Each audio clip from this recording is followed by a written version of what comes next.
Ladies and gentlemen, welcome to another Bulletproof for BJJ live stream. And guys, so happy to be here. Thank you for joining me. I appreciate that, it's not always everyone's convenient time, 5 p.m. on a Sunday, but we got to get into it.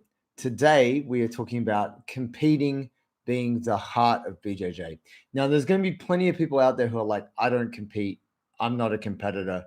And we need to drill down into this and ask the question, why don't you compete? Like, what is it about competing in jiu-jitsu that is confronting, and why does that make you not want to do it? Because there's so much to be learned there, and it's really important. And also having a little bit of a historical look at, jiu-jitsu's origins. I'm not a traditional jiu-jitsu person by any shake of a leg, but in truth, we have to look at where jiu-jitsu started and how that applies to thinking and also, fighting for your life. So that's point two. So our first point is competing and learning, super important. And then number two is fighting for your life and thinking clearly. And really, this only comes under maximum pressure. This only comes under another human trying to choke you to death in a very real way, and you having the skills to be able to deal with that. Number three is I'm not a competitor. So I hear this plenty of times. People say, oh, I'm not a competitor. And really, this is just a code word for fear of failure. And now, here's the funny thing. We pretty much all of us don't like to fail.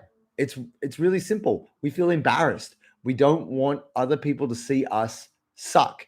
Yet we know the key to getting better at jiu-jitsu is to do something you suck at. Because when we all start, we all suck. Almost no one is good at jiu-jitsu straight away. Even people who are like really good rugby players, and even people who do judo, when they come to Brazilian jiu-jitsu, they still suck because judo has kind of been specialized, and it stops them from doing groundwork, which is kind of a bit of a limitation. So, and then the fourth thing, which is really key that I really want to get into, is what does it take? When we talk about competition, what does it take? Because this is something I've been obsessed with since I was a teenager. And I really want to open it up and break it down so that we can demystify it and take away the fear factor. Because really, the first step is survival. The second step is the pressure, dealing with the pressure. The third thing is your preparation, because basically, if you haven't prepared well, you will suck. And then also looking at what is winning. So let's actually stop looking at it like it's some big, shining, unattainable thing and say, well, actually, if we break it down into its little pieces, winning is achievable. And what does it take for you to win? And how does that change the competition experience? All right, guys, if you have any questions about anything that's unrelated to the topic today, please pop it in the comments on the side there, and I will make sure I get to it usually at the end. But if it's a pertinent question, it's relevant to what we're talking about, I will answer it midstream. So here we go. Competing and learning. So I had a conversation with a guy called Cavaca. Now, Cavaca is actually Marcus Buchecha Almeida's coach. A lot of people don't know who Cavaca is. He was a heavyweight or super heavyweight world champion in 2010. He pretty much beat everybody. Great year for him. I don't think he was absolute champion, but he basically went on a tear that year. Won the Brasileiro, won Euros, won the Pan Americans, and also won Worlds. Like, just destroyed. And I met him in Sao Paulo. Now, this guy has knuckles like my chin, like the hairiest knuckles you've ever seen, and like bit of a monobrow. He's a big dude. He's like 6'4", very thick, and an intimidating guy. And, he actually speaks English. And so I'm in Sao Paulo. I don't know if he speaks English, but I heard him calling for one of his students, and he is one of the top guys at Checkmatch. And anyway, I saw him and I was like, oh my God, that's Cavaca. And I was like, oh, hey, man. And we were actually coaching opposing people. Anyway, his guy won just. It didn't matter. I was like, I have no shame. I'm just going to walk up to anyone in jiu-jitsu and ask them questions. And I said, oh, hey, man, much respect. I love when you won back in, you were world champion. It was amazing. Congrats, whatever. Anyway, this is a bit of a, time back. And I said to him, oh man, do you have any advice? I'm like a up and coming BJJ guy. I want to get better. What is your advice? And he said, compete, but it was more like this: compete as much as possible. With that accent, no lie. And I was like, okay, because we're at a competition and I was going to compete that day.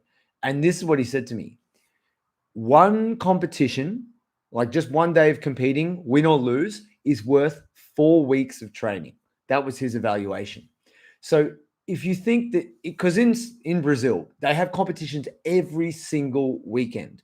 You can enter a decent sized comp every single weekend. You're going to have to travel, but it's there. Now, here in Australia, we don't have that as much. If you're in the States and you've got access to Naga, and also, I mean, we have Grappling Industries now, which is great, and other comps, you're going to, if you're in the States and you see this, you're going to have opportunities to to compete most weekends if you're prepared to travel. Obviously, United States is a much bigger country. If you're in Europe, you might have more opportunity.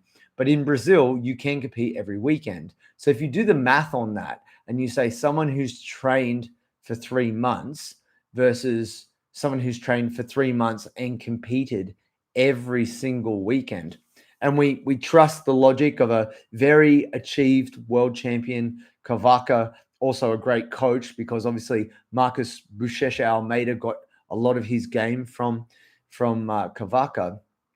You got to think that that person has 12 weeks. They have double the time. If they've done 4 comps in a month, they've actually got 12 weeks. They've got 3 months more advantage than the person who has just trained. Now, you might not agree with this. You might say, that sounds like a nonsense equation. But I said to Cavaca, I hadn't heard of you. Like, no disrespect, because the man could have killed me, just snapped me with his bare hands, his huge, hairy hands. Basically, said, I lost for a long time before I was champion. He spent a long time getting bronze medals and silver medals before he got the gold medals. And the lucky thing about jiu-jitsu is it doesn't affect your personal record. In MMA, if you lose, your career goes down. But in jiu-jitsu, you can lose as much as you want, provided that ultimately you crest that hill and you're able to win a championship, right? If your intention is to be a competitor. But this is what I wanted to say. He said to me, you've got to lose a lot before you become a champion. And this is a powerful thing, guys. This is like really, really important. If you're not prepared to lose, then you never really win. And this isn't some cliche nonsense. I'm talking about the winning is in the learning. You have to get rid of this idea that you losing means that you get nothing from it, because I actually feel like winning is overrated. Winning is confirmation bias. Winning is just telling you, oh yeah, you're great, when actually we all have deficiencies. So if you're a white belt world champion, you're still a white belt. There's still so much for you to learn, right? So, and actually Peter DeBean, my first ever coach, has said to me that you get the most out of losing. So he actually told me to go in my first competition when I'd only been training for I think 3 weeks or 4 weeks. He was like, yeah, go in the Pan Packs. And I was like, what? Anyway, I was like, oh man, I'm not ready. And he's like, well, no, we got the VIX, just go in the VIX. And I'm like, man, I don't even know how to do this thing. And he was telling me to compete. And anyway, I'm a competitive person, so it kind of spoke to me to want to find out the truth.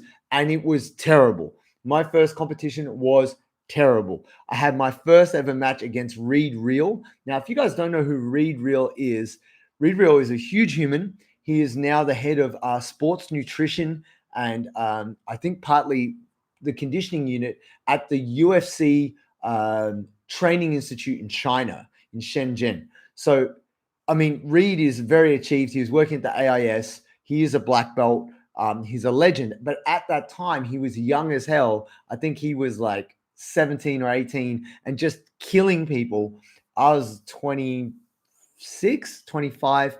And man, I didn't have any clue. And he kicked my ass. He didn't submit me, but he beat me like 25 or 20 points to 0, owned me, took my back, mounted me.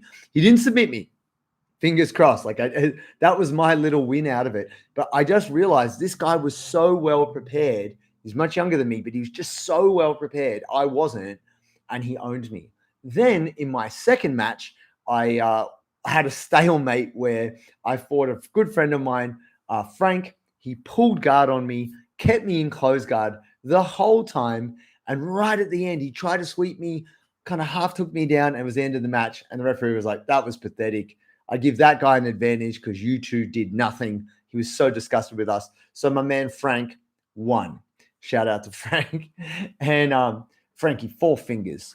I love Frank. I know him through other social endeavors. So it was kind of cool for us to meet each other in jiu-jitsu.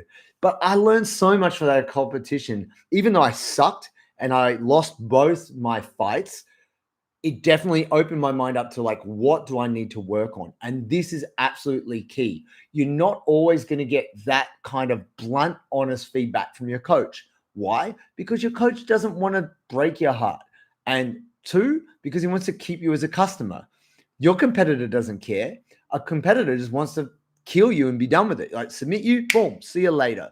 So that is a key understanding, guys, that in jiu-jitsu, we need brutally honest feedback, and competition is that feedback. If you want to accelerate your learning, you must compete. All right, I'm going to answer Ben Smith's question here. What changes, if any, should be made to the Bulletproof program in the lead up to a competition? Weight is good and have increased rolling intensity. Thoughts? This is a very good question, and this goes into preparation. I will answer this question specifically, Ben, at the end. So please hang in there. I'm going to talk about what it takes to win. Preparation is part of that, and prepping your Bulletproof program is part of that too. We're going to talk about tapering, which is not widely practiced in jiu-jitsu for some strange reason, even though, you know, there's other elements that are practiced in jiu-jitsu, maybe not so healthy.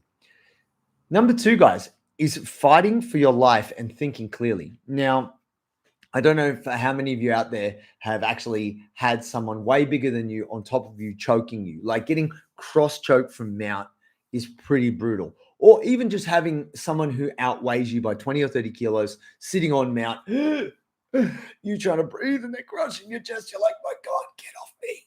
Right? That's how most people must feel with me sitting on mount on them post-COVID, because I'm like 96 kilos. I've never been this heavy in my life. And my God, it feels amazing. Come roll me. Heavyweight JT. I'll get you. Guys, having someone heavy on your chest, it's hard to think. It's hard to breathe.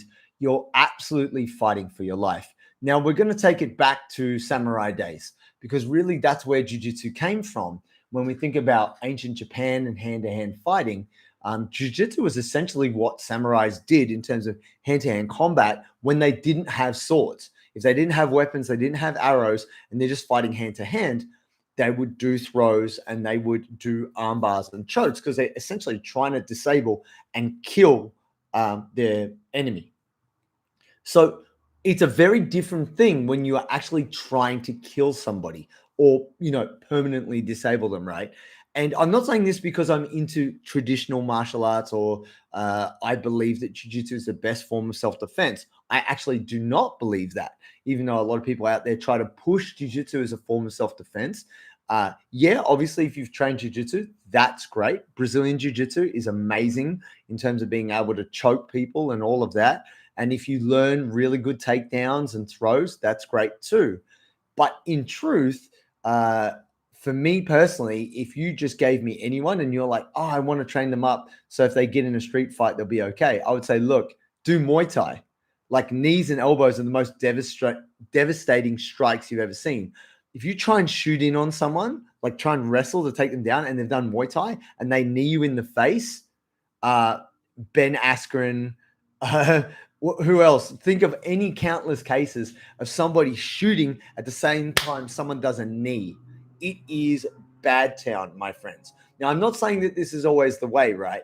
But think this. Striking in individual fight scenes is like fight encounters can really determine it. So even if someone's a good grappler, if they haven't done any striking, they don't protect, they don't cover up, they don't protect their chin, they can get very easily knocked out. You can get sucker punched and knocked out like that. It doesn't matter how much grappling you know. Even if you really know striking, if you've done a bit of conditioning and you have a strong jaw and a strong neck, you're less likely to get taken out. That's not all jiu-jitsu people. I'm getting a little bit off track. So I'm talking about fighting for your life and thinking clearly. Because here's the thing, when you get rocked, and I have actually fought MMA, I've been concussed, I've been rocked multiple times. And to try and think when the whole room is swimming is very challenging because you've got to like cover up, protect yourself, but then have the presence of mind to be able to keep going, right? This pressure and this level of overwhelm that comes from real kind of fight situations is hard to replicate on a mat in a class with your friends, intermediate jiu-jitsu, drilling. Like it just doesn't touch that. But I will tell you that heightened sense of adrenaline that comes from competing in jiu-jitsu is real. Like that overwhelming feeling of adrenaline dump, your forearms are pumping out, you can't control your breathing. And this isn't even like someone killing you. This is just competition jiu-jitsu, but it gives you this simulated feeling of fighting. And you need to be able to think your way out of a problem, because if you react purely emotionally and you forget your game plan and it just goes all out the door, you're dead. You're done. And that person is going to take advantage of you and they're going to beat you. Now, in the context of jiu-jitsu, that's totally fine, because if they tap you, you tap, game over. All right. Well, you live to fight another day, right? They go to the next round, you get an early day, it's fine. But in a real situation, you die. They choke you to death, they stab you to death, whatever it is, you lost that encounter. Now, here's the deal. We have all these primal instincts with all these sirens blaring like, oh my God, freak out, freak out. Freaking out is not the way to deal with these highly intense situations. So what do you have to do? You need to expose yourself to these levels of adrenaline more regularly, and you have to train yourself to stay calm. Now, I have no military training, but I have some friends who I had one or two friends who were in the SAS. I also had a friend who was in special forces in Iran. That's crazy. And then I just have some friends who've served in the military. And the truth is, you have to be harder to kill. Now, freaking out and spazzing is not the way to be harder to kill. The way to be harder to kill is to be fitter, stronger, better conditioned, and calm. So it sounds like a little psychotic, right? Because someone's trying to choke you or fight you and you're just staying calm. That doesn't seem like a very human reaction. But that's the truth. You need to be trained. And you actually need to think clearly in these times. Otherwise, you're going to die. So let's relate this back to jiu-jitsu competition. If you look at the top competitors, the absolute best in the world, they keep a degree of almost psychotic calm. Like, yeah, there might be a bit of like push and go for it. But really, those who are consistently the best stay in an absolute, just a unemotionless state. Lucas Lepre is a perfect contender for this, because he's just like one of the best of all time. And when you see him just scoring like 50 points against another world-class black belt, he didn't even look like he's trying. Like, yeah, he's pumping sweat, his hair's all messed up, but he's just focused. He's not using any energy for anything extraneous. And that's the deal. It's the efficiency, because you've got to do it over and over again.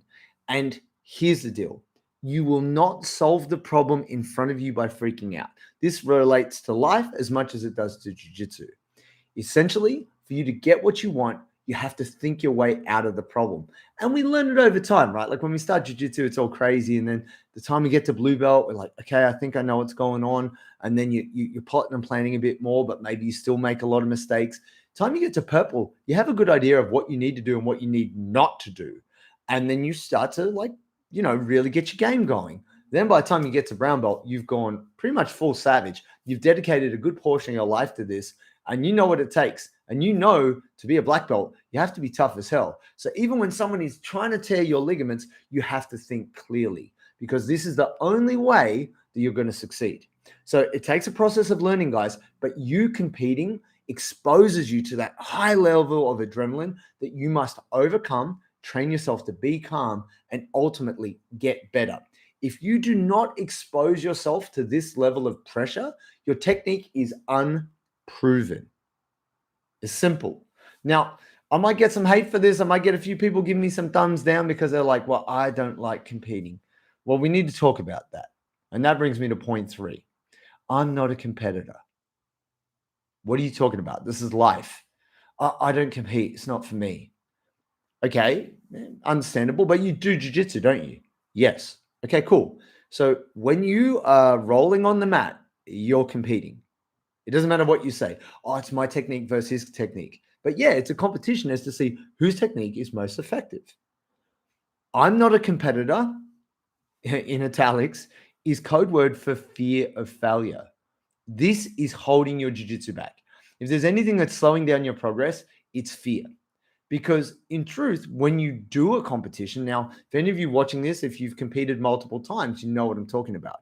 And I'm not saying it gets easier quickly. It takes time. You've really got to do it over and over and over again.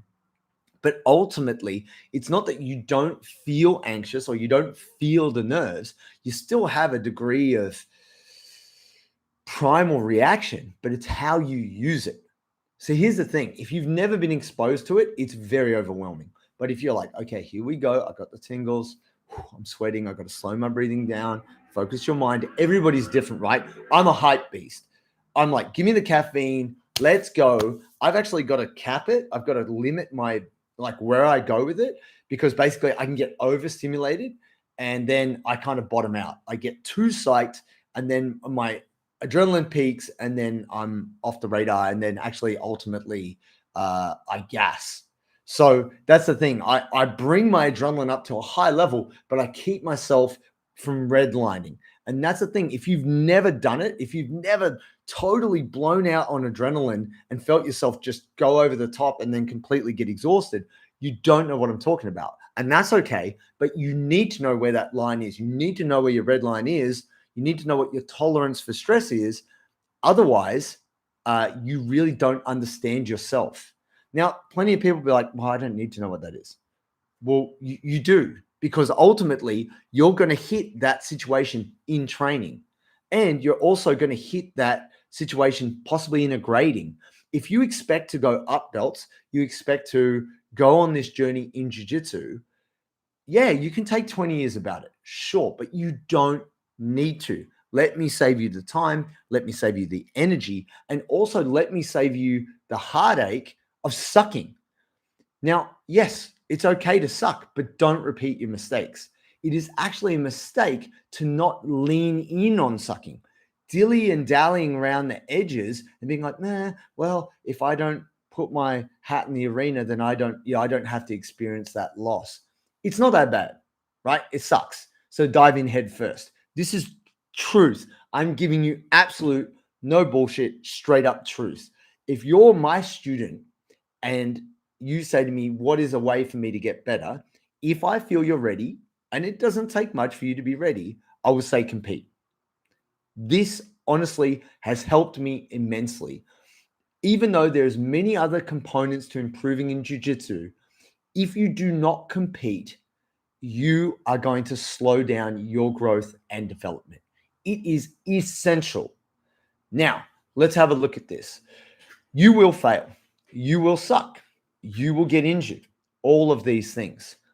But what will you learn from it? The thing about going to a jiu-jitsu competition and not winning isn't zero sum. It's not like that's it. You're never going to be good again. You can't compete. It's not who you are, blah, blah, blah. It is a speed. It is a gear, and you learn how to use it. You got to do it multiple times. So I'm going to use 2 examples of very famous jiu-jitsu guys. One who had a lot of success coming up to black belt, and maybe hasn't had as much success at black belt. And then someone who had like almost no success coming up to black belt and then has dominated at black belt. And I'm going to explain they're 2 very different humans. Now, first case, Keenan Cornelius. Shout out to the skinny white boy. Keenan Cornelius is one of the most dominant competitors in US Jiu-Jitsu. So he was blue belt world champion, I think weight and absolute. He was purple belt world champion, weight and absolute. He was brown belt world champion, but he didn't win the absolute. He actually lost to Paulo Miao, which is a crazy fight, guys. So if you Google Keenan Cornelius versus Paulo Miao, brown belt absolute, it's amazing, right? So talk about the Grand Slam. The Grand Slam is where you win every major competition around the world at your weight and absolute. And Keenan was killing people. He had some pretty close matches.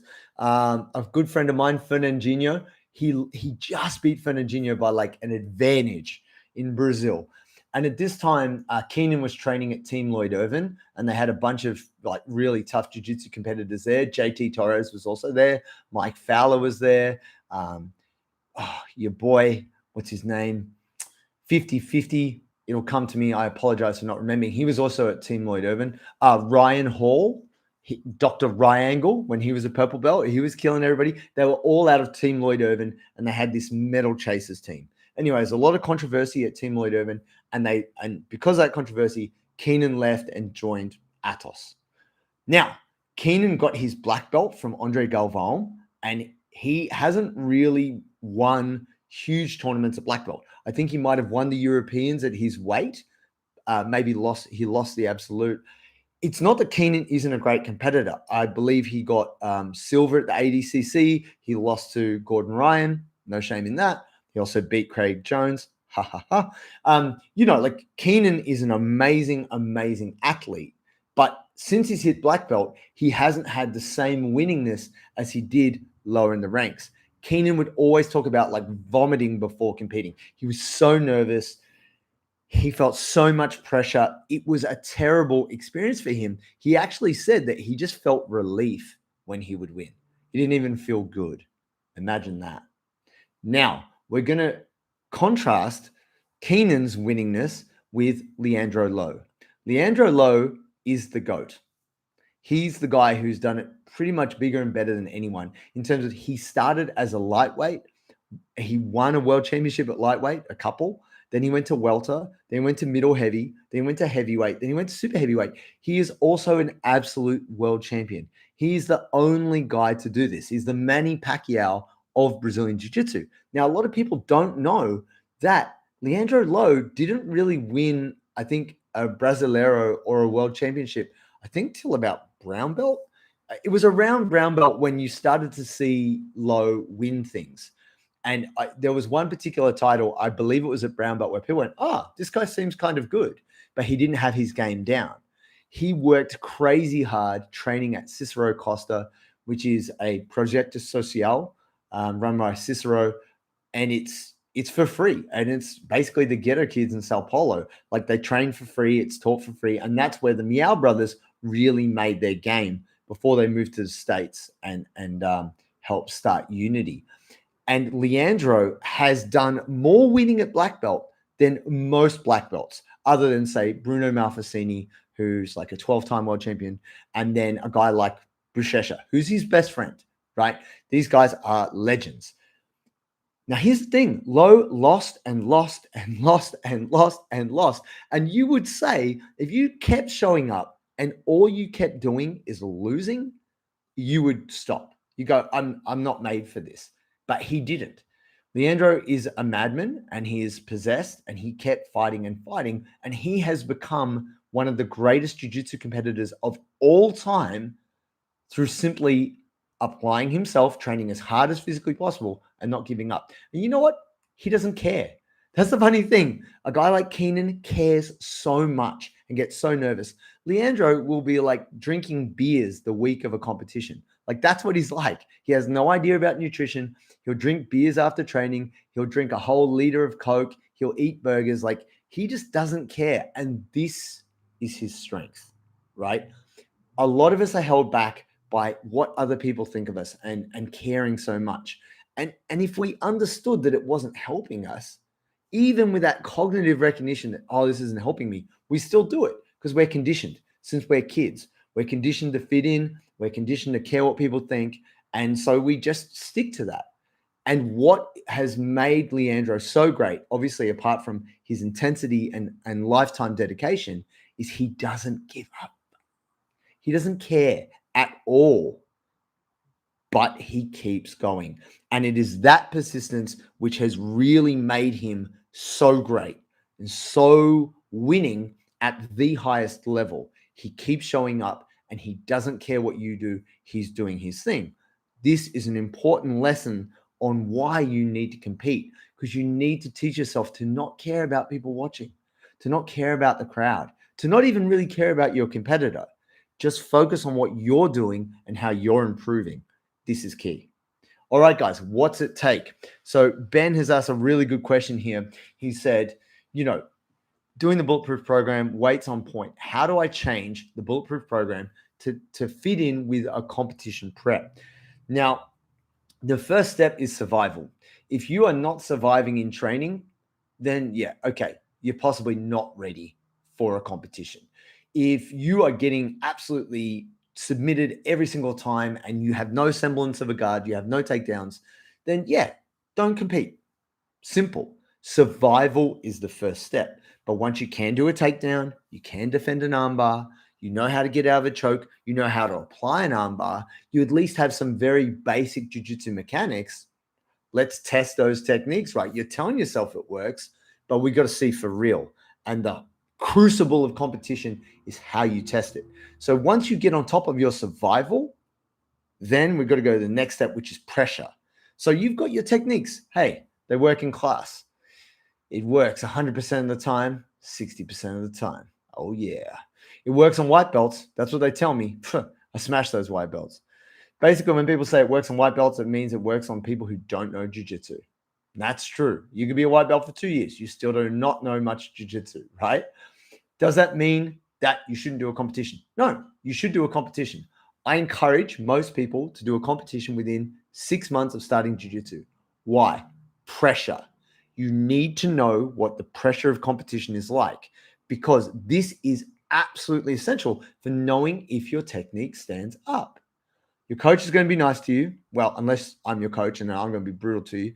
And then your teammates, they might be really rough to you, but then over time, they're going to be nice to you too, because if it's a good gym, people become friendly with each other. And then you really need a stranger to not give any cares about you and just rip your technique a new one, because then you're going to find out the truth. Pressure brings the truth. This isn't some nonsense about hardening up and pressure makes diamonds. This is, let's truly test drive your jiu-jitsu. And if it doesn't stand up, it doesn't stand up. So go back to the drawing board and go to work. The pressure of competition is what you need to know if your jiu-jitsu is legitsu. You can use that, legitsu. I actually stole that from Peter Devine. He didn't even know he said it. He said it one time in training. He said, and that, ladies, is legitsu. And we were like, what? Did he just make a joke? And I think somebody said, Pete, did you just say legitsu? He said, nah. I said, jiu-jitsu. We were like, no, you said legitsu. And he denied it for the rest of the class. But you can use that. It's my favorite phrase. You should use it more than you say os. Now, preparation. This speaks to my good man, Ben Smith. If you're preparing for a competition and you're following the Bulletproof for BJJ program, or let's say you're doing CrossFit or you're running or you're doing whatever you can to get yourself fit as hell for a jiu-jitsu competition, you need to taper. Now, one of the biggest myths in jiu-jitsu is that you just train as hard as you can right up to like a couple of days before the competition, have a day or two off, and then compete. No, this is not how it works. The science shows that there's so many different things going on in your body with your limbic system, your digestion, your nervous system restoration, your central nervous system, your adrenals, everything. It takes a good 8 to 14 days to really bring everything back to like an amazing state where you can perform with maximum energy. And that's the thing, comp day, it's never just one match, right? I mean, if it is, lucky you. But generally, if you go to a competition, you're going to have anywhere between 2 to 5 matches, because white belt and blue belt are the biggest categories. And it takes all day. You show up, you got to be there all day. You weigh in at, 11, and fights get delayed and mats go empty and referees walk off and eat pizza, and you're like, what's going on? And then you're not on until 4 p.m. or 9 p.m. and it's a big day. You need big energy. How do we do that? So in your preparation, it's really important. If you're training jiu-jitsu 3 or 4 days a week and you're doing bulletproof 2+ days a week, maybe 2 lifting sessions and 3 mobility sessions, which was what we generally prescribe, I'm going to say don't stop doing the lifting, but I'm going to get you to back off the volume. So if you're doing 3 to 5 sets, make it more like 2 to 3 sets. Also, reduce the weight just a little bit, but keep your intensity up. So I'm just going to put this in the comments now. What I would like to see from you guys is to reduce the volume, which is the total lifting done, and then maintain intensity. This is the hard thing to do because if you're cutting weight, your energy is going to be low. If your weight's good, then you're okay. But I want you to maintain intensity. But by reducing your volume, you're going to limit your chance of injury. This is the thing, guys. We do all this hard work. We've prepped ourselves physically, mentally, but we get FOMO. We're like, oh, I don't want to not train because then I'll suck when I go to the competition. No, guys, you've done the work. If you've done 3 months of training, you're about as fit and strong as you need to be, right? If you're competing at white belt, that's it. If you're a black belt, it's a different story. You should be training full time. Your prep should be way bigger, longer, and well planned out. But if you're a black belt, you probably already know that. So here's the deal. You need to just reduce the sets, slightly reduce the reps, but keep the speed, keep the power. We want to keep your intensity. And even what you can do is substitute sessions. So I'm actually going to be releasing a competition preparation special release program on Bulletproof next year. For all of you out there, if you've got a comp that you're prepping for, we'll also be releasing our conditioning section of the Bulletproof for BJJ program. So that's something that people have been asking us for years. For about as long as we've had the program, people are like, release a conditioning program. We have it. We will release it. But there's a few things that got to come first. So here's the deal. You can swap out some of your lifts for plyometric or explosive activities to keep your nervous system like peaking, but not loading your body up so you don't get sore either. That's a key factor. You actually want to come into competition fresh, and almost none of us in jiu-jitsu knows what that feels like, is to come in feeling like full of beans, right? So important for you in your preparation to show up on the day with maximum energy. So a lot of people will cut weight, cut carbs, do all this kind of stuff. And I say, hey, just get better at jiu-jitsu and compete closer to your natural weight. Because what are you trying to get good at? Are you a bodybuilder? Or are you trying to get good at just getting, as lean as possible? Or are you actually trying to just show up with good energy and flex your jiu-jitsu skills? This is the key to preparation, is knowing where you are best. And it only comes through the constant rehearsal. So showing up and doing it over and over again to tweak and find out how you perform best. And this is a huge piece of learning that you miss if you do not compete. Now, last but not least, competing. Well, winning, actually. Sorry, the last piece of competing is winning. So guys, don't sell yourself short. If you go to a competition, you are there to win. This is the name of competition. Now, you can say what you like. People say, oh, if you don't win, you learn. True, if you have enough perspective. But if you win, you also learn. So don't get me wrong. I did say at the start that winning is overrated because you don't learn as much from winning as you do from learning. But that's also because of motivation. You might have won for various reasons, but at the end of the day, when you win, you're blinded by it. You're like, I win. I'm the best. Woo! And it's like not necessarily true. But if you have enough presence of mind and you have a good coach, they won't let you get away with it. They'll give you feedback and they'll let you know the mistakes you still made and what you need to correct. But there is value in winning, and you need to set your mind on it. Winning does not happen accidentally. You have to be very intently focused that you are here to win and you know how to do that. You need a game plan. You need your strategy and you need to stick to it. Competition is about employing a strategy. If you do not have a strategy, there's every chance that you will not win. If you do win, it's a total fluke and you do not deserve any credit. Simple. If you've gone in there with a game plan and you stuck to it and you executed it well and you've learned from all your previous losses to now finally win, that is a huge mental reinforcement for the correct procedure you followed to become the champ, to become the winner. And this isn't about ego. This is about learning. If you do not have a process, it's not repeatable. Just fluking it on the day, getting a lucky draw, your opponent injures themselves, your opponent at the end is gassed out and you win. This is not the key to you actually getting better at learning, because that's what we want, guys. This competition, this development, this comes from a process. Jiu-jitsu is process-based. If you do not develop a way for you to make mistakes, learn from them, repeat, get better, don't repeat that mistake, make a new idea, employ the new idea, attack, it worked, it didn't work. This whole process, if you do not cultivate this, you're going to be floating around, not getting better at jiu-jitsu for a long time. Your life is too short for this. In order for you to shorten up your learning cycle, you must compete. You've got to get off this thing of, I'm not a competitor. That is bullshit. You do jiu-jitsu, it is a competition. Life is a competition. If it was you in the jungle versus some other animal and you had to fight it to survive, you want to win that fight.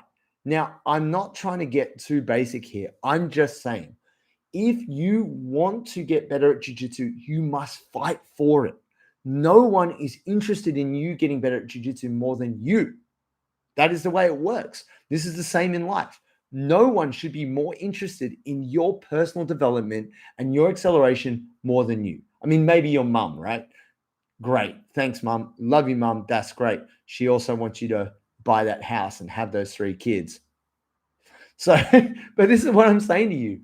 If you do not have that level of intent that you are prepared to fight for this thing that you want, you will not have it, because guaranteed there's someone else who is prepared to fight and fight harder than you for the same thing. Now, I'm not trying to get you into a scarcity mindset, because everyone can learn, but bringing the correct intent is going to help you.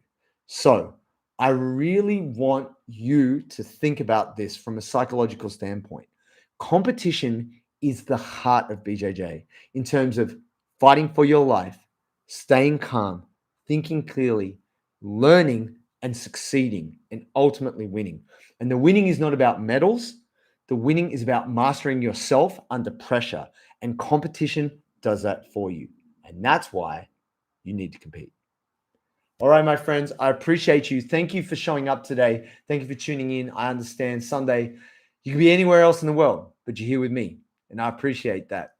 And guys, if you have any questions, please feel free to hit them up on our Facebook group. Just go to Bulletproof for BJJ community on Facebook. You can always message me. You can leave a comment on this video. Also, you can hit us on our socials, Instagram. We're going to get the message. We also have a Q&A almost every week just before we do our potty. You can hit us on the Q&A with all kinds of questions, and we will answer them. We are accessible. Get at us before we're too famous. No, it's not true. We will always be accessible. We are here for you. We appreciate you guys working your ass off to get better at this really hard thing, which is jiu-jitsu. Oh yeah, how do you do it when you got 2 jobs? That's a tough question, my friend. Definitely, I understand, Omar. If you have a family, or even if you don't have a family, just say you're a hardworking human and you don't have any responsibilities other than just trying to put food in your own mouth, keep a roof over your head. I'm going to say get up early. Now, I'm saying this because at one stage I had 3 jobs and I was still doing jiu-jitsu and I was lifting weights. And I'm not saying this because I'm taking away from your hustle, because I'm sure you're hustling hard. But if you think you don't have time in the day, like, that's when you can filter in your mobility. But in truth, get up early and do it early, because your days blow out, right? Focus your attention on those things. I know it's tough if you work 2 jobs. I've been there. I know what that's like. It's exhausting, but it's worthwhile. And I'm telling you, all you need is 2 days a week at the gym. Just 2 days. I'm sure you could find 2 times 45-minute sessions in your whole week. If you can't, we got to get you some better jobs, homie. Just saying. All right. Thank you, Harry. Thank you, Omar. Thank you, Ben. Thank you, everybody who tuned in today. I appreciate all the comments, all the love. And if you need us, just reach to us. And between now and when I see you next, stay bulletproof.